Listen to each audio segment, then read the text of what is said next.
Fibroids வந்து காமனான ஒரு நான் கேன்சரஸ் டியூமர். இது எங்கே வரும்னா விமனோட யூட்ரஸில் வரும்.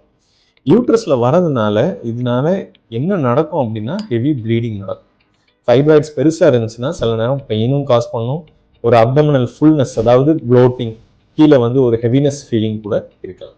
ஸோ இந்த ஃபைப்ராய்ட்ஸ்க்கு வந்து யூஸ்வலான ட்ரீட்மெண்ட் ஆப்ஷன்ஸ் அப்படின்னு சொன்னீங்கன்னா either hormonal tablets, second treatment option வந்து சர்ஜரி பண்ணி அதை எடுக்கிறது. இந்த சர்ஜரி வந்து 2 விதமாக பிரிச்சுக்குவாங்க. ஒன்று வந்து மயோமெக்டமி, அதாவது ஃபைப்ராய்டை மட்டும் எடுக்கிறது, இன்னொன்று ஹிஸ்டெக்டமி, யூட்ரஸை எடுத்துறது.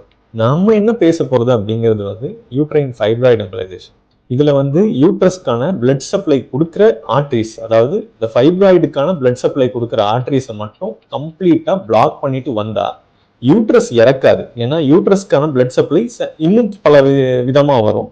பட் ஆனால் இந்த ஃபைப்ராய்ட்ஸ் வந்து சாகிறதுக்கு நிறைய சான்சஸ் இருக்கு. இந்த ஃபைப்ராய்ட்ஸ் சாகுமா அப்படின்னு பார்த்தீங்கன்னா இது உடனே புஃப்னு மேஜிக் மாதிரி மறைஞ்சிடாது.